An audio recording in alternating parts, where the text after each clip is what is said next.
नमस्कार, आपलं खानापूरमध्ये सर्वांचे स्वागत। पी.आय. मंजुनाथ नाईक यांचा निलंबन आदेश मागे घ्या, अन्यथा सोमवारी उग्र आंदोलन, विविध संघटनेच्या नेत्यांचा इशारा। सिटी रवी प्रकरणात खानापूरचे सीपीआय मंजुनाथ नाईक यांना वरिष्ठ अधिकाऱ्यांनी राजकीय दबावाखाली निलंबित करण्यात आले असून त्यांना बळीचा बकरा बनविण्यात आला आहे, असा गंभीर आरोप खानापूर तालुक्यातील कन्नड संघटना, दलित संघटना व रयत संघटनेच्या नेत्यांनी आज गुरुवार दिनांक 26 डिसेंबर रोजी खानापूर येथील बांधकाम विभागाच्या विश्रामधामात बोलाविलेल्या पत्रकार परिषदेत केला आहे। तसेच येत्या सोमवारपर्यंत त्यांचा निलंबन आदेश मागे घेण्यात यावा, अन्यथा सोमवार दिनांक 30 डिसेंबर 2024 रोजी जांबोटी क्रॉस खानापूर येथील बसवेश्वर सर्कल पासून खानापूर तहसीलदार कार्यालयापर्यंत मोर्चा काढून उग्र आंदोलन करण्याचा इशारा यावेळी उपस्थित असलेल्या सर्व दलित संघटना व कन्नड संघटनेच्या तसेच रयत संघटनेच्या नेत्यांनी दिला आहे। यावेळी कर्नाटक दलित संघर्ष समितीचे जिल्हा सेक्रेटरी राजशेखर हिंडलगी, तालुका अध्यक्ष राघवेंद्र चलवादी, कर्नाटक रक्षण वेदिकेचे जिल्हा सेक्रेटरी दशरथ बनोशी, कर्नाटक रक्षण वेदिकेचे खानापूर तालुका अध्यक्ष विठ्ठल हिंडलकर, भीम आर्मी तालुका अध्यक्ष संदीप चलवादी, DSS भीमवाद तालुका अध्यक्ष उमेश कोलकार, अखंड कर्नाटक राज्य रयत संघटनेचे तालुका अध्यक्ष अखिल साब मुनावळी, अक्की पक्की संघटनेचे अध्यक्ष दयानंद राजपूत, कर्नाटक दलित संघर्ष समितीचे खानापूर तालुका सेक्रेटरी मारुती कांबळे तसेच मोहन कोलकार व इतर कार्यकर्ते उपस्थित होते। यावेळी कर्नाटक दलित संघर्ष समितीचे जिल्हा सेक्रेटरी राजशेखर हिंडलगी बोलताना म्हणाले की ಎಲ್ಲ ದಲಿತ ಪರ ಸಂಘಟನೆ ಹಾಗೂ ಕನ್ನಡ ಪರ ಸಂಘಟನೆ ಹಾಗೂ ರೈತ ಪರ ಸಂಘಟನೆ ಮತ್ತು ತಾಲೂಕಿನ ಸಮಾಜ ಸೇವಕರ ಸಮ್ಮುಖದಲ್ಲಿ ನಾವೊಂದು ಪತ್ರಿಕಾಗೋಷ್ಠಿಯನ್ನು ಆಯೋಜನೆ ಮಾಡಿದ್ದೀವಿ। ಆಯೋಜನೆ ಮಾಡಿದ ಉದ್ದೇಶ ಇಷ್ಟೇ, ಏನು ಮಾನ್ಯ CPI ಸಾಹೇಬರು ಮಂಜುನಾಥ್ ನಾಯ್ಕ್ ಖಾನಾಪುರ ಪೊಲೀಸ್ ಠಾಣೆಯ CPI ಸಾಹೇಬರು ಮೊನ್ನೆ ದಿವಸ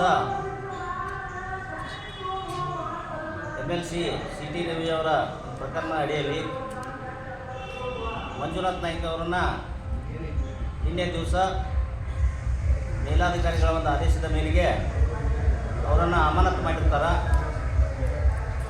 ನಮ್ಮ ಉದ್ದೇಶ ಇಷ್ಟೇ, ಎಲ್ಲ ಸಂಘಟನೆ ಪರವಾಗಿ ಮಂಜುನಾಥ್ ನಾಯ್ಕ್ ಸಾಹೇಬರು ಸುಮಾರು 2 ವರ್ಷಗಳಿಂದ ಖಾನಾಪುರ ಪೊಲೀಸ್ ಠಾಣಾ ವ್ಯಾಪ್ತಿಯಲ್ಲಿ ಕರ್ತವ್ಯ ನಿರ್ವಹಿಸಿದ್ದಾರೆ। ಇಲ್ಲಿ ಸುಮಾರು ಸಮಾಜಮುಖಿ ಕೆಲಸಗಳು ಹಾಗೂ ಗಡಿ ಭಾಗದಲ್ಲಿ ಜಾತಿ ಸಾಮರಸ್ಯ ಇರ್ಬೋದು, ಕರ್ನಾಟಕ ರಾಜ್ಯೋತ್ಸವ ಅಂತ ಕಾರ್ಯಕ್ರಮಗಳಿರ್ಬೋದು, ಎಲ್ಲನೂ ಯಶಸ್ವಿಯಾಗಿ ಪೂರೈಸಿದ್ದಾರೆ ಮತ್ತು ಕಾನೂನು ಸುವ್ಯವಸ್ಥೆ ಕಾಪಾಡುವಲ್ಲಿ ಯಶಸ್ವಿಯಾಗಿದ್ದಾರೆ।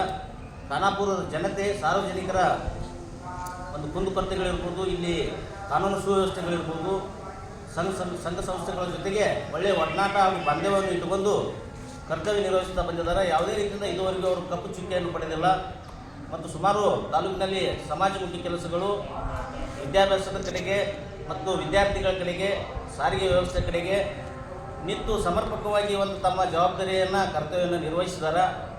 ಆದ ಕಾರಣ ಏನು ಮಾನ್ಯ ಗೃಹ ಮಂತ್ರಿಗಳು ಹಾಗೂ ಮೇಲಾಧಿಕಾರಿಗಳು ಏನು ಪೊಲೀಸ್ ಮೇಲಾಧಿಕಾರಿಗಳಿದಾರ, ನಾವು ಸೋಮವಾರದವರೆಗೂ ಗಡುವು ಕೊಡ್ತಾ ಇದ್ದೇವೆ ಎಲ್ಲ ಸಂಘಟನೆಗಳ ಪರವಾಗಿ। ಮಾನ್ಯ CPI ಸಾಹೇಬರು ಮಂಜುನಾಥ್ ನಾಯ್ಕ್ ಸಾಹೇಬರನ್ನು ಅಮಾನತನ್ನು ಹಿಂಪಡೆದು ಅವ್ರನ್ನ ಮತ್ತೆ ಯಥಾಸ್ಥಿತಿಯಾಗಿ ಕರ್ತವ್ಯಕ್ಕೆ ಹಾಜರುಪಡಿಸಬೇಕಂತೇಳಿ ಈ ಒಂದು ವೇದಿಕೆ ಮುಖಾಂತರ ವಿನಂತಿಸಿಕೊಳ್ತಾ ಇದ್ದೇವೆ। ತಾವೇನಾದರೂ ಮೇಲಾಧಿಕಾರಿಗಳಲ್ಲಿ ವಿನಂತಿಸಿಕೊಳ್ತಾ ಇದ್ದೀವಿ, ತಾವೇನಾದರೂ ಅವರಿಗೆ ಸೋಮವಾರದ ಒಳಗಾಗಿ ಈ ಆದೇಶವನ್ನು ಹಿಂಪಡೆದು ಅವ್ರನ್ನ ಕರ್ತವ್ಯಕ್ಕೆ ನಿಯೋಜನೆ ಮಾಡದೇ ಇದ್ದಲ್ಲಿ ನಮ್ಮೆಲ್ಲ ಕನ್ನಡ ಪರ ಸಂಘಟನೆಗಳು, ದಲಿತ ಪರ ಸಂಘಟನೆಗಳು ಹಾಗೂ ರೈತ ಸಂಘಟನೆಗಳು ಹಾಗೂ ಸಾಮಾಜಿಕ ಕಾರ್ಯಕರ್ತರನ್ನು ಎಲ್ಲ ಒಟ್ಟುಗೂಡಿಸಿ ನಾವು ಖಾನಾಪುರ ಪಟ್ಟಣದಲ್ಲಿ ಬಸವೇಶ್ವರ ವೃತ್ತದಿಂದ ತಹಸೀಲ್ದಾರ್ ಕಚೇರಿವರೆಗೂ ಬೃಹತ್ವಾದಂಥ ಪ್ರತಿಭಟನೆಯನ್ನು ಹಮ್ಮಿಕೊಳ್ತೇವೆ ಅಂತೇಳಿ ಈ ಒಂದು ಪತ್ರಿಕಾಗೋಷ್ಠಿಯಲ್ಲಿ ಮಾಧ್ಯಮ ಮುಖಾಂತರ ತಿಳಿಸ್ತಾ ಇದ್ದೀವಿ। ಇವತ್ತು ಎಲ್ಲ ಕನ್ನಡ ಪರ ಸಂಘಟನೆಯ ನಾಯಕರು ಹಾಗೂ ದಲಿತ ಪರ ಸಂಘಟನೆಯ ನಾಯಕರು ಹಾಗೂ ರೈತ ಪರ ಸಂಘಟನೆಯ ನಾಯಕರು, ಸಮಾಜ ಸೇವಕರು ಎಲ್ಲರೂ ಸೇರಿಕೊಂಡು ಒಕ್ಕೊರಲಿನಿಂದ ಸರ್ಕಾರಕ್ಕೆ ಒತ್ತಾಯವನ್ನು ಮಾಡ್ತಾ ಇದ್ದೀವಿ। ಈ ಕೂಡಲೇ ನಮ್ಮ ಖಾನಾಪುರ ಪೊಲೀಸ್ ಠಾಣೆಯ PI ಆಗಿರುವಂಥ ಮಂಜುನಾಥ್ ನಾಯ್ಕ್ ಸರ್ ಅವರನ್ನು ಅವರ ಅಮಾನತನ್ನು ಹಿಂಪಡೆದು ಅವರಿಗೆ ಕರ್ತವ್ಯ ಮಾಡಲು ಅನುವು ಮಾಡಿಕೊಡಬೇಕು। ಒಂದು ವೇಳೆ ಈ ರೀತಿ ಮಾಡದೆ ಹೋದರೆ ಮುಂಬರುವ ಸೋಮವಾರದಂದು ನಾವು ಖಾನಾಪುರ ಪಟ್ಟಣದಲ್ಲಿ ಉಗ್ರವಾದ ಪ್ರತಿಭಟನೆಯನ್ನು ಹಮ್ಮಿಕೊಳ್ಳಲಿದ್ದೇವೆ. ಯಾಕಪ್ಪ ಅಂತ ಹೇಳಿದರೆ ಮೊನ್ನೆ ವಿಧಾನ ಪರಿಷತ್ ಅಧಿವೇಶನ ನಡೆದಂಥ ಸಂದರ್ಭದಲ್ಲಿ ಏನು ಒಂದು ಘಟನೆ ಆಯಿತು. ಆ ಘಟನೆಯಲ್ಲಿ ಒಬ್ಬರು ಹೆಣ್ಣುಮಗಳಿಗೆ ಏನಾದರೂ ಅನ್ಯಾಯ ಆಗಿದ್ದರೆ ನಮ್ಮ ಭಾರತೀಯರು ಯಾವತ್ತೂ ಸಹಿಸೋದಿಲ್ಲ. ನಾವು ಭಾರತೀಯರು ಯಾವಾಗಲೂ ಕೂಡ ನಮ್ಮ ದೇಶಕ್ಕೆ ಭಾರತ ಮಾತೆ ಅಂತೀವಿ, ತಾಯಿ ಸ್ಥಾನವನ್ನು ನೀಡ್ತೀವಿ. ಈ ಭೂಮಿಗೆ ಕೂಡ ತಾಯಿ ಸ್ಥಾನವನ್ನು ನೀಡ್ತೀವಿ, ಭೂಮಿ ತಾಯಿ ಅಂತೀವಿ. ನಮ್ಮ ಕನ್ನಡ ಮಾತೆಗೆ, ನಮ್ಮ ಕರ್ನಾಟಕ ರಾಜ್ಯಕ್ಕೂ ಕೂಡ ಕರ್ನಾಟಕ ಮಾತೆ ಭುವನೇಶ್ವರಿ ಅಂತ ಹೇಳ್ತಾ ಇದ್ದೀವಿ. ನಾವು ಎಲ್ಲರೂ ಕೂಡ ಯಾವಾಗಲೂ ನಮ್ಮ ನಾಡಿನಲ್ಲಿ ಹೆಣ್ಣು ಮಕ್ಕಳಿಗೆ ಗೌರವವನ್ನು ಕೊಡುವಂಥ ಕೆಲಸ ಮಾಡ್ತಾ ಇದ್ದೀವಿ. ಆ ಹೆಣ್ಣು ಮಗಳಿಗೆ ಅನ್ಯಾಯ ಆಗಿದ್ದರೆ ಅವರು ಕೇಸನ್ನು CIDಗೆ ವಹಿಸಿದ್ದಾರೆ ಅಥವಾ CBIಗೆ ವಹಿಸಲಿ, ಯಾವುದೋ ಉನ್ನತ ಮಟ್ಟದ ತನಿಖೆಯನ್ನು ಮಾಡಲಿ. ಅದನ್ನು ಬಿಟ್ಟು ಹರಕೆಯ ಕುರಿ ಅಂತೇಳಿ ಈ ಮಂಜುನಾಥ್ ನಾಯ್ಕ್ ಸಾಹೇಬರನ್ನು ಅಮಾನತ್ ಮಾಡುವುದೇನಿದೆ ಇದು ಅವರನ್ನು ಬಲಿಪಶು ಮಾಡಿದಂತಾಗ್ತದೆ. ಅದಕ್ಕಾಗಿ ಅವರನ್ನು ಅಮಾನತ್ ಮಾಡದೆ ಅವರನ್ನು ಕರ್ತವ್ಯಕ್ಕೆ ಮರು ಆಯ್ಕೆ ಮಾಡಿಕೊಳ್ಬೇಕು.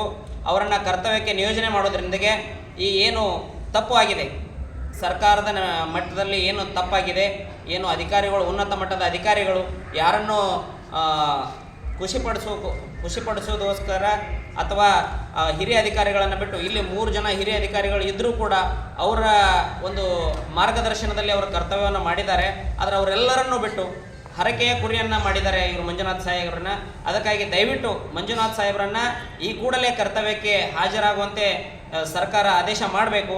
ಒಂದು ವೇಳೆ ಮಾಡದೆ ಹೋದಲ್ಲಿ ಮುಂಬರುವಂಥ ಸೋಮವಾರ ದಿನ ನಾವು ಖಾನಾಪುರ ಪಟ್ಟಣದಲ್ಲಿ ಉಗ್ರವಾದ ಪ್ರತಿಭಟನೆಯನ್ನು ಹಮ್ಮಿಕೊಂಡು ಈ ಕಾನೂನಿನಲ್ಲಿ ಏನು ತಪ್ಪು ತಡೆಗಳಾಗ್ತಾ ಇದ್ದಾವೆ, ಈ ರೀತಿ ತಪ್ಪು ತಡೆಗಳ ಅಧಿಕಾರಿಗಳಿಗೆ, ಉನ್ನತ ಮಟ್ಟದ ಅಧಿಕಾರಿಗಳಿಗೆ ಈ ರೀತಿ ತಪ್ಪು ನಿರ್ಧಾರಗಳನ್ನು ತೆಗೆದುಕೊಂಡು ತಪ್ಪು ಶಿಕ್ಷೆಯನ್ನು ವಿಧಿಸ್ತಾ ಇದ್ದರೆ ಇನ್ನು ಜನಸಾಮಾನ್ಯರ ಗತಿ ಏನು ಅನ್ನುವಂಥ ಪ್ರಶ್ನೆ ನಮ್ಮೆಲ್ಲರಲ್ಲೂ ಕಾಡ್ತಾ ಇದೆ. ಅದಕ್ಕಾಗಿ ಈ ಕೂಡಲೇ ಅವರ ಅಮಾನತನ್ನು ಹಿಂಪಡೆದು ಅವರಿಗೆ ಕರ್ತವ್ಯ ಮಾಡಲು ಅನುವು ಮಾಡಿಕೊಡ್ಬೇಕಂತೇಳಿ ವಿನಂತಿ ಮಾಡ್ಕೊಳ್ತಾ ಇದ್ದೀವಿ.